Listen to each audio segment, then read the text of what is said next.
Señoras y señores, bienvenidos y bienvenidas a República Robot, su territorio digital en el que no necesita visa, pasaporte, no necesita nada para que venga y le contemos sobre lo último, lo que es tendencia entre el derecho y la tecnología. Si usted quiere saber en qué medida le afectan esas tecnologías que andan circulando en nuestro teléfono celular, las redes sociales, qué está pasando en el mundo digital, venga a nuestra república, la República Robot.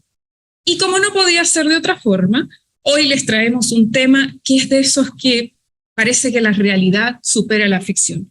¿Ustedes sabían que hay personas que se implantan algunos dispositivos o chips para mejorar algunas de sus capacidades? ¿Han escuchado que supuestamente el ser humano ya dejó de ser humano y está transitando hacia una transformación, está transitando a un poshumano? ¿Han escuchado la palabra cyborg? ¿Han escuchado lo que son los neuroderechos? Es más, ¿sabían ustedes que Chile es considerado un país pionero a nivel mundial en la protección de los neuroderechos? A lo mejor han escuchado sobre estos temas, pero la verdad es que si no, hoy tenemos un episodio en el que vamos a aprender un montón de cosas. Y para eso contamos con los mejores. Como no podía ser de otra forma, hoy les traemos dos invitados estupendos y son de la casa. Son profesores e investigadores de nuestra Universidad Autónoma de Chile. Hoy contamos con la visita a nuestra República Digital del profesor Hernán López Hernández y la profesora María Isabel Cornejo Plaza. Ellos nos van a transitar por este maravilloso territorio del transhumanismo y los neuroderechos. En primer lugar, quiero darle la bienvenida a mi querida María Isabel Cornejo Plaza. Bienvenida a tu república, la República Robot. Bienvenido también, Hernán. ¿Cómo están? Isabel. Muy bien, un placer, Michelle, coincidir contigo. Felicitaciones por esta iniciativa y muy contento también de estar aquí, coincidir nuevamente con Hernán López. Gracias, Isabel. También por la invitación. Gracias, María Isabel. La verdad que para mí también es un gusto poder compartir contigo nuevamente en un espacio como este. Gracias, Michelle, por la invitación, por generar esta instancia. Muy entretenida por lo demás. Creo que va a ser un programa que se nos va a pasar muy rápido. Así que, bueno, avancemos. Tú dirás cómo sigue esto. No, sí, por supuesto. De verdad que les agradezco muchísimo a los dos por haber aceptado la invitación, porque estos temas, la verdad es que son demasiado apasionantes. Yo creo que se nos va a quedar corto el espacio para hablar, así que hablemos de inmediato.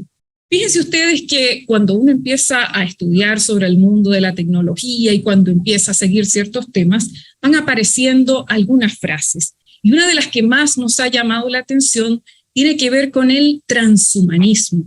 Hay personas que dicen, y ahí ustedes nos dirán si eso es así o no, que estamos dejando de ser humanos, que esa fusión entre el ser humano y la tecnología nos está transformando. Entonces yo les quería preguntar a ustedes, nuestros expertos, ¿esto es una realidad? ¿Esto es en verdad así? ¿Esto es realidad? ¿Es ficción? Si uno sale a la calle, por ejemplo, en Temuco, yo estoy en Temuco ahora, si yo salgo a la calle, ¿me puedo encontrar un cyborg? ¿Qué tan real es esto de los transhumanos? Y para empezar, ¿qué es eso? No sé quién nos quiere contar. Hernán, Isabel, ¿quién me puede contar? Hernán, yo vi que Hernán ahí. Bien. Sí, no, a ver, voy a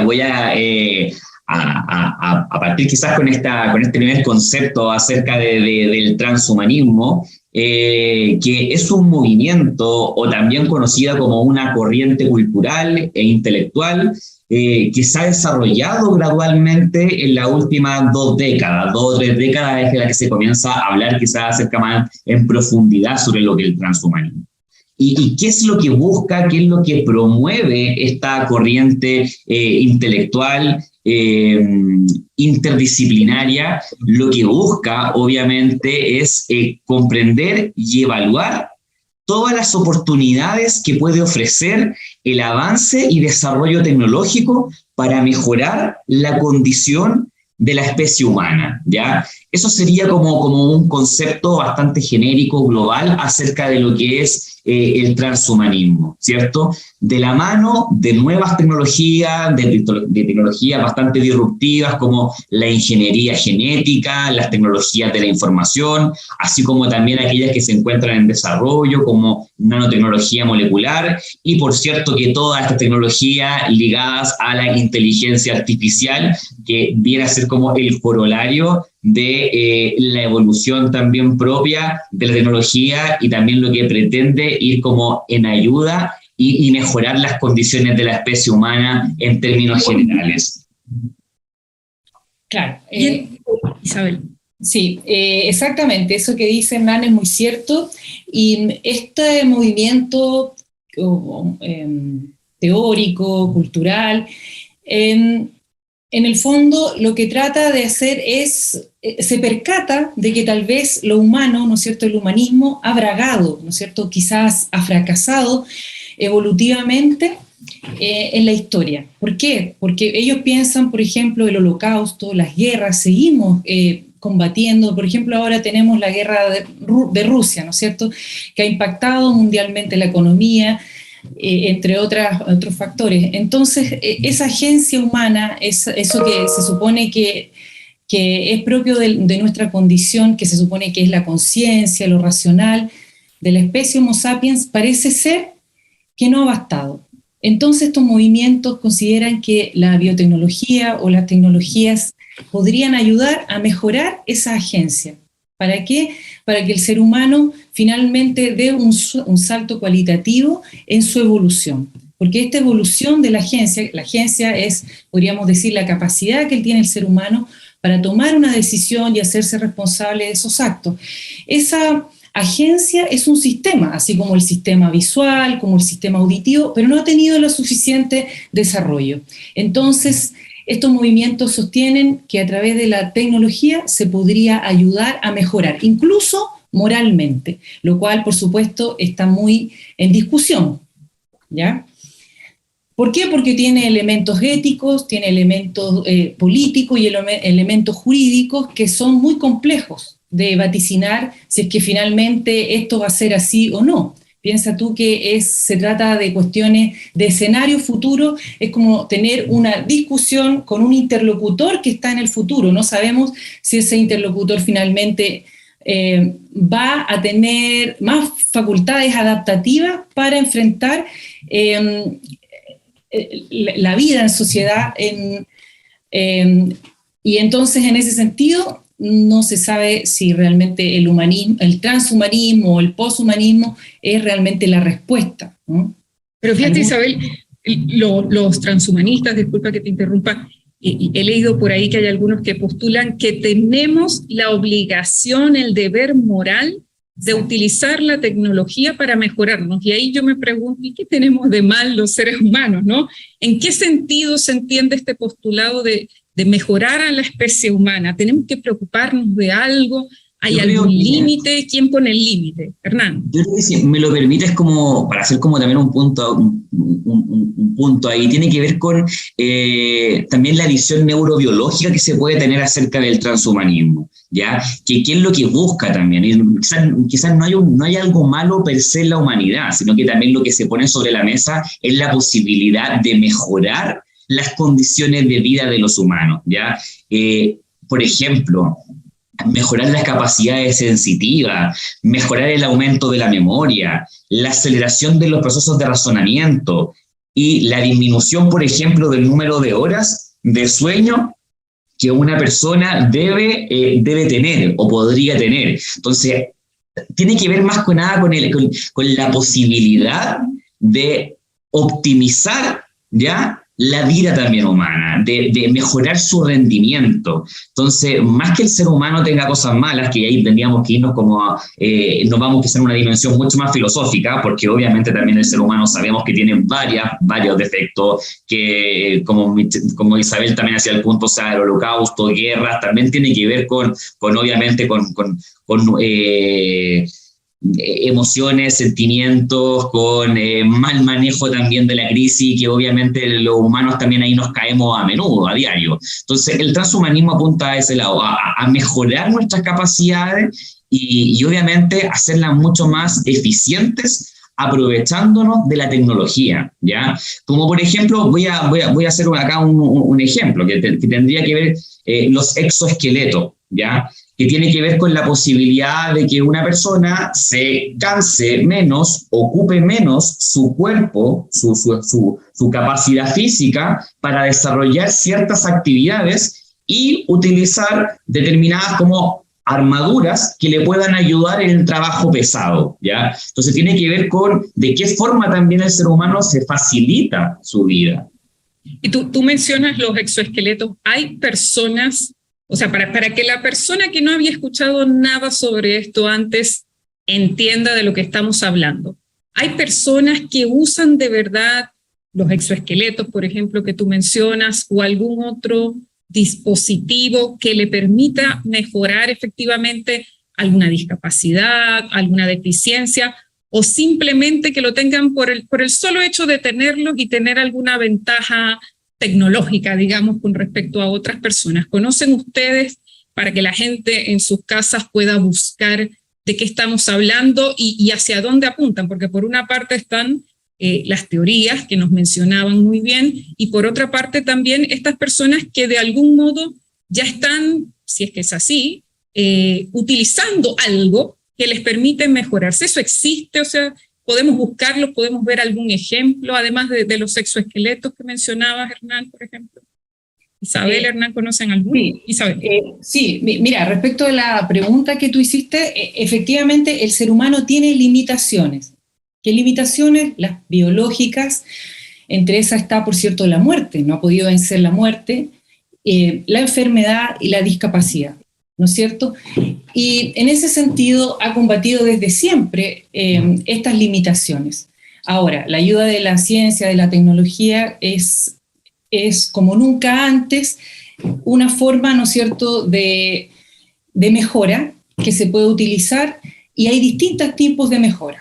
Primero, también es importante que las personas sepan que en sus casas que mejorar biotecnológicamente o a través de la ciencia, cuando es para mejorar una enfermedad, por ejemplo, para curar una enfermedad, es éticamente aceptable, ¿ya?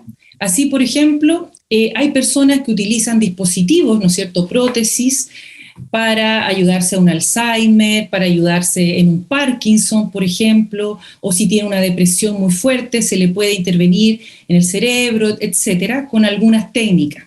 Y eso no es reprochable éticamente. Ahora bien, ¿cuál es el problema? Cuando, como decía Hernán, cuando se quiere mejorar por mejorar, cuando no se cree que haya nada malo y simplemente se quiere estar por sobre los rendimientos normales de las personas. Y ahí es donde vienen todos los cuestionamientos éticos, todos los cuestionamientos políticos, porque ¿qué pasa? Por ejemplo, Michelle, si tú estás ahora con alguna prótesis que te hace ser más inteligente, que Hernán, tendrías que declararlo o no, porque todos diríamos, bueno, él está trabajando en ventaja, entonces si está trabajando en ventaja tal vez debería declararlo, ¿me entiendes? Ahí está. Y no se me puede evaluar con los mismos estándares que el resto. Es como ir a una olimpiada con una especie de doping tecnológico, pues. Exactamente, Exacto. Perfecto. Esa es la analogía. El doping intelectual también, como también le gusta a María Isabel llamar esta. Oye, pero desde otro punto de vista, ¿no sería maravilloso, por ejemplo, poder aprender todos los idiomas que queramos pero claro, con alguno de estos dispositivos? Eso no estaría. Por supuesto que sí. Oye, pero yo, Michelle, no quiero dejar pasar tu pregunta, que tiene que ver con, a ver, los cyborgs son una combinación, ¿ya?, de tecnología en términos simples, implantada, ya sea en forma externa o interna, al cuerpo humano, ¿ya? Lo cual, esta forma de integrar al cuerpo humano dispositivos tecnológicos, electrónicos, tampoco es algo nuevo. O sea, recordemos que también que los marcapasos se vienen utilizando hace bastante tiempo y también es una forma de integrar un elemento externo a nuestro cuerpo, ¿ya? Ahora bien, me voy a la expresión cyborg, que la expresión cyborg obviamente viene como a resaltar o a destacar la idea del transhumanismo, que obviamente es utilizar la tecnología, en algunos casos con fines más bien lúdicos o de intervención más bien artístico-visual, ¿ya? Y en esta línea me gustaría destacar algunos ejemplos de cyborg que tú preguntabas, bueno, ¿y esto existe? ¿Hay cyborg en algún lugar? En Temuco no lo sé, yo creo que no lo he podido mapear, ¿ya? Vamos a empezar a ver. Pero quizás Michelle puede ser tú la primera, ¿ya? Pero por ejemplo... Pero dame pistas, ¿cómo identifico a uno? Dime. La verdad que son bastante notorios, pero por ejemplo hay un icónico y vanguardista británico-español, Neil Harbinson, que nació con cromatismo, que es una enfermedad que le permite alcanzar una escala limitada de colores, ¿ya? Y principalmente que se mueve en la gama de los grises, y encontró una solución a través de una antena auditiva, ¿ya? Que está conectada al cerebro y que le permite escuchar los colores, ¿ya? Entonces, aquí la pregunta es, ¿eso ya existe? Usted lo puede buscar, lo puede mapear en Google, ¿ya? Y la pregunta es, ¿será la futura forma de apreciar los colores para las personas que tienen algún grado de discapacidad visual? También otra pregunta, ¿cuál también es la brecha acá económica y de acceso que tenemos respecto de esta tecnología? ¿Está al alcance de todos y todas las personas? Eso lo dejo como ya pregunta de análisis, ya como también tratando algunas diferencias que no podemos encontrar. Por otro lado, encontramos también otra activista cyborg española, Mon Rivas, que hace poco también recientemente fue madre, que fue reconocida por tener una conexión con la Tierra extrasensorialmente, a través de un implante sísmico que está conectado a su cuerpo, ¿ya? Lo que obviamente le permite reconocer o recibir con una pequeña antelación algunos movimientos telúricos. Y uno dice, bueno, ¿podrá ser este mecanismo, este dispositivo, una buena herramienta o una apropiada herramienta para salir de lo bueno y lo malo que le podría servir a personas que viven, por ejemplo, en Chile, en Japón, en territorios más bien sísmicos, para podernos adelantar frente a algunas catástrofes? Bien, voy a mencionar dos casos más. Rob Spencer, ¿ya? También conocido por usar un ojo electrónico, que suplanta al que perdió cuando era niño. Este dispositivo, si bien no le devuelve la visión propiamente tal, lo que le permite a través de una microcámara enviar y recibir información inalámbrica entre un receptor, ¿ya? Y un emisor, y obviamente poder, entre comillas, de una forma como tener como su visión, pero apoyada o colaborada con algún mecanismo también electrónico. Y por último, se suma el caso de Chris Dancy, que es un norteamericano que integró a su cuerpo, aquí estoy mencionando solamente algunos ejemplos de cyborg que he podido mapear en el mundo entero, ¿ya?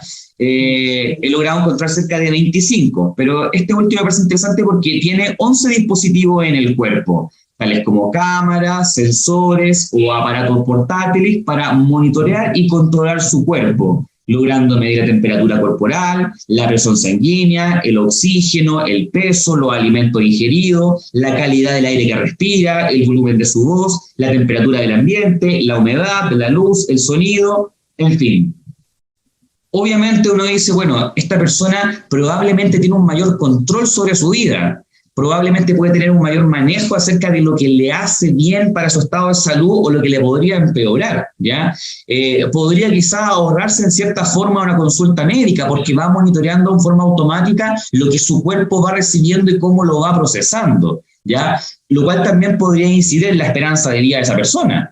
Pero ahora, nuevamente la pregunta que viene que nos podríamos hacer en este caso, ¿esto es asequible a todas las personas? ¿Son tecnologías que están al alcance de todos los seres humanos?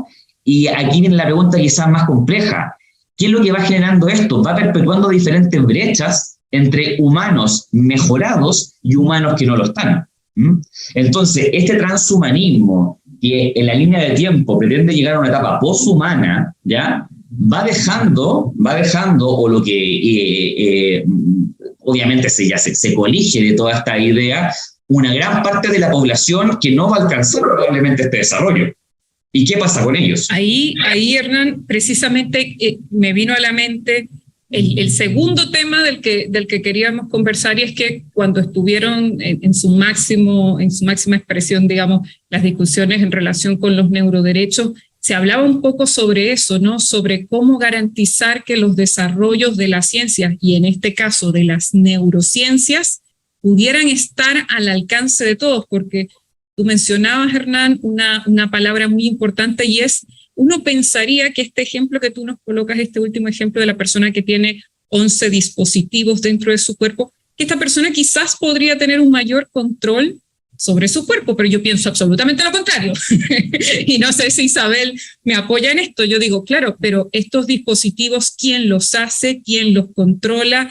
¿Quién controla la calidad de lo que estas personas están implantando en sus cuerpos? Entonces, Isabel, ¿esto se relaciona con los neuroderechos? Cuéntanos un poquito qué son, y si tiene relación con esto, o estoy muy lejos yo de esa discusión. No, eres muy aguda, de hecho tiene mucha relación, Michelle. Mira, los neuroderechos fue una iniciativa bien combatida y pionera, porque quizás un poco apurada, quizás no tan socializada, no se entiende muy bien. Ahora es una propuesta audaz, y como nos hace reflexionar, ya por ese solo hecho, en mi opinión es bienvenida. Obviamente necesita todavía depurarse bastante más porque hay matices. Pero ¿qué es lo que es? A partir del año 2017 aparecen dos centros de estudio, uno en Suiza, uno en Estados Unidos, que comienzan a proponer una serie de nuevos derechos humanos. Ahora ya no se trata de nuevos derechos humanos, sino que de reconfiguraciones de derechos humanos ya existentes que tienden precisamente a proteger la libertad cognitiva, la continuidad psicológica, el acceso equitativo a las neurotecnologías, el tomar decisiones libres de sesgos, es decir, que las máquinas inteligentes, los algoritmos, tomen las decisiones por nosotros. Y por supuesto, una cierta privacidad y una protección a nuestra integridad mental. Ya, esa es la propuesta de neuroderechos. Hay que decir que esta propuesta parte desde una visión del humanismo, no de un transhumanismo. Lo que se quiere es proteger las conquistas de los derechos humanos y derechos fundamentales que ya tenemos asentadas, ¿ya? Proteger sin evitar, por ejemplo, que alguna persona quiera estar mejorada, pero sí, por cierto, proteger, como tú bien dices, que éste pueda comprar con información, que pueda tener un consentimiento, ¿no es cierto?, real, y que además no se produzca una brecha, ¿no es cierto?, importante entre personas que pueden acceder a esa tecnología y personas que no pueden acceder. Entonces, la idea es proteger a las personas frente a esos avances neurotecnológicos que pueden acceder a ellos, pero no en ventaja respecto de otros, y con una firme visión humanista, podríamos decir. ¿Y por qué Chile es un país pionero? ¿Cuál es ese gran hito que logró Chile que hace que todo el mundo esté hablando de los grandes logros en materia de neuroderechos? ¿Qué fue lo que pasó en Chile que fue diferente al resto del mundo? Ya, lo que pasa es que hay distintos organismos, la OCDE, la ONU, la Corte Interamericana, la OEA, en fin, que están recomendando regular el uso de inteligencia artificial y además de neurotecnología, que se relacionan bastante. Entonces se supo, y Chile tomó esta posta, porque en nuestro Congreso hay una Cámara que se preocupa de temas del futuro, por así decir, ¿no es cierto? Y en esa Cámara había un político que ustedes conocen muy bien, ¿no es cierto?, que es Guido Girardi, y él es muy entusiasta y probablemente por un asunto de oportunidad pudo movilizar toda esta fuerza política, trajo a Rafael Yuste, en fin, y en el fondo rápidamente, en menos de un año de su propuesta, hizo una reforma constitucional al inciso final del número 1 del artículo 19 de la Carta Fundamental, realizando una protección a la integridad mental, ¿no es cierto?, a la actividad cerebral, en fin, teniendo como background, ¿no es cierto?, o teniendo como fundamento estos neuroderechos propuestos por estas dos escuelas que ya habíamos nombrado yo, ¿no es cierto?, esas escuelas de pensamiento. Y bueno, su solución, por así decir, su propuesta, yo siempre digo, es la más audaz, porque Se recomiendan, por ejemplo, regulaciones soft law, es decir, éticas, ¿no? Por esto de que la ciencia, la tecnología es muy rápida, vertiginosa, ¿cierto? Ya, pero es muy en la línea probablemente de la tradición legislativa que tiene Guido Girardi, que él habla siempre de responsabilidad objetiva, por ejemplo, en sus propuestas, en sus múltiples propuestas anteriores. Entonces, esta tiene una protección muy robusta, que por cierto está en cuestión, porque ya sabemos que el 4 de septiembre probablemente puede ser que esta Constitución ya no vaya más, o que vaya, no sabemos. Entonces está muy interesante, muy entretenido. Eso te iba a preguntar, ¿qué va a pasar? Si se aprueba la nueva Constitución, ¿vienen los nuevos neuroderechos ahí o nada? ¿O no? No vienen los neuroderechos, ya a pesar de que hubo iniciativas de algunos convencionales, pero probablemente, no quiero decir que no se entendió, quizás no se socializó suficientemente el tema, se entendía de una manera a veces como al revés de lo que se quiere. Yo llegué a escuchar, sí, que eran derechos humanos para el cerebro. Claro, yo desde cierto punto de vista sí, pero no. Había otro... Claro. Ahí creo que hay otros matices, sí. ¿Cierto? Sobre todo académica, que no deja de ser. Lo que pasa es que hay una tradición ya anquilosada en la Edad Media sobre lo que sea, esto ya es muy académico, pero a ver si lo podemos, nos podemos dar a entender. La falacia mereológica, que quiere decir que cuando reduces al ser humano a una parte de él, al cerebro, eso hace mucho ruido, ¿cierto? Así es contraintuitivo, no gusta, ¿no es cierto? Entonces, al decir cerebro, eso causó muchos problemas. No solo en Chile, sino que también a nivel mundial fue criticado, pero por otro lado, es como un problema de juego de lenguaje, como interdisciplinario, como nos ponemos de acuerdo, porque los neurobiólogos van a decir, bueno, pero ¿dónde se supone que está el centro de la conciencia, el pensamiento? Obvio que es la persona, pero ¿en qué órgano es? En el cerebro, en el sistema nervioso central. Entonces ellos no entraron mucho en esta discusión. En cambio, para los filósofos sí era fascinante, porque era como reverberar nuevamente una discusión muy antigua de la edad, digamos, del siglo XVII, con Descartes, en fin. Entonces, lo bueno es que hay una posición clara en Chile, ha hecho reflexionar, hay mucho camino que recorrer, y en ese sentido, a los que nos gustan estos temas, estamos con mucho impulso, ¿no? De pensamiento, en fin. Entonces, como para hacer un punto, yo creo que es algo que ya quizás también es un poco cliché, pero también hay que siempre hacer el punto. O sea, la tecnología no es buena ni es mala. O sea, los desarrollos en general tiene que ver con cómo los intencionamos, para qué los intencionamos, qué es lo que queremos también de cada uno de ellos. Creo que en general esta conversación, este debate legislativo que se dio en Chile a propósito de los neuroderechos, y tenemos que ir al fondo, es cómo protegemos la privacidad de la mente frente a los avances y desarrollos tecnológicos, me parece una conversación del todo atingente, ¿ya? Porque no hacerlo es querer tapar el sol con un dedo. La tecnología más o menos está presente, ¿ya? Con mayor o menor acceso lo está. Entonces, en la medida que nos damos el tiempo para reflexionar, para conversar, para legislar al respecto, siempre creo que va a ser una buena y una acertada medida, porque nos va a situar en el siglo XXI, nos va a situar en la cuarta revolución industrial, nos va a situar y nos va a poner de frente a aquello que hoy día nos amenaza, como también nos favorece, que es la tecnología. Entonces creo que obviamente los neuroderechos y el fondo que tiene todo esto, creo que es algo que se tiene que seguir conversando y se tiene que seguir trabajando, porque persigue un fin muy, muy claro y, como te digo, muy contemporáneo, muy del día a día, sí, ya, de lo que se viene. Ya lo decía Isabel, que cada vez a nivel internacional se van sumando más organizaciones a llamar a esa reflexión, con lo cual parece que es importante, ¿no? Suena como que es algo importante y en lo que a lo que deberíamos dedicarle algún tiempo.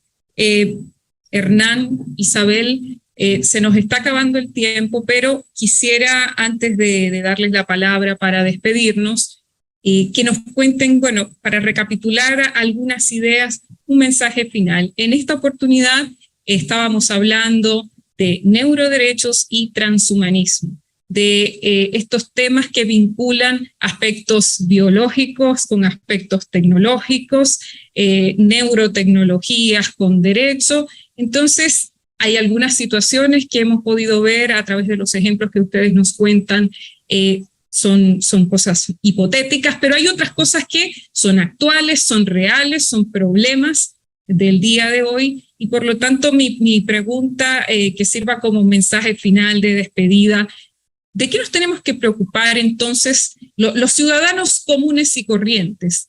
¿Qué tenemos que saber? ¿Qué consejos nos pueden dar en relación con estos temas para no temer, por ejemplo? Para no tener miedo, porque a veces vemos las noticias y nos hablan de chips en el cerebro y nos dicen que hay empresas que nos manipulan. ¿Qué podemos hacer como ciudadanos para protegernos de estas cosas? Vamos a darle la palabra primero a Isabel y después a Hernán. Muy bien, Michelle, qué certera pregunta, exactamente. Lo que yo diría, o lo que yo hago, lo que le digo, por ejemplo, a mis hijas, es que primero nos detengamos a pensar cómo me sitúo yo en el futuro, ¿no es cierto? Y en ese sentido, cuando estoy frente al computador o a la pantalla, ¿no es cierto?, a las distintas pantallas, ¿cómo soy yo con respecto a mis datos? ¿No es cierto? ¿Qué es lo que busco en Internet? ¿Cómo hago mi vida a través de Internet? Porque tú, mejor que nadie, ¿no es cierto?, igual que Hernán, sabe que hay un gran flujo de datos, ¿no es cierto? Los datos finalmente son la cara de la otra moneda de la inteligencia artificial. La inteligencia artificial necesita los datos y nosotros estamos dando nuestros datos sin a veces ninguna reflexión. Entonces eso, tomar conciencia, qué tipo de futuro quiero. Si voy a caer en la inercia y no me voy a preocupar de revisar, por ejemplo, mis redes sociales o lo que sea para dar consentimiento o no a ciertas acciones, o sea, tener una cierta conciencia de mi vida que paso a través de las plataformas de Internet, ¿ya? Eso ya hace una pequeña diferencia. También tratar de pasar más tiempo al aire libre, hacer más juegos, tratar de no hacerme tan adicto, ¿ya? Ya sé que es muy difícil, es muy, muy difícil.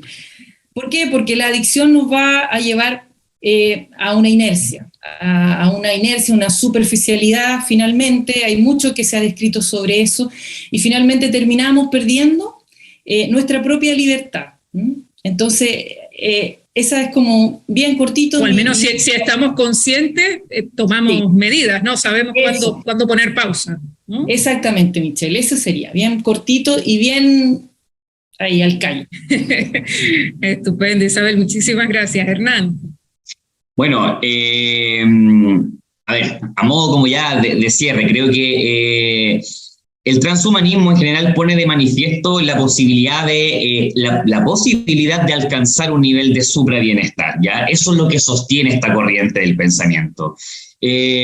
Ahora bien, en este escenario tecnojurídico globalizado, muchas veces existen escenarios no deseados ya a producto de la tecnología, y también que tiene que ver con el uso de los datos, y también ahí hago mía las palabras y la sugerencia que hace Isabel en torno a ser muy cuidadoso con los datos y cómo uno enfrenta la vida con Internet, ¿ya? Y cómo nos relacionamos con ella.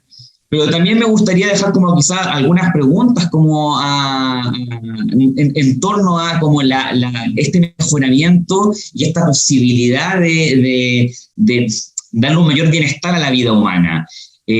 ¿Cómo el día de mañana se van a perfeccionar o se van a celebrar diferentes contratos entre personas que estén neuromejoradas o en un estado de suprabienestar y otras que no lo están? ¿Ya? ¿Cuáles van a ser como los códigos, las leyes que lo van a regular? ¿Qué ocurre con la protección de datos sensibles, ya como los neurodatos? Y por último, se podrá, todo este cambio, esta irrupción tecnológica, ¿ya?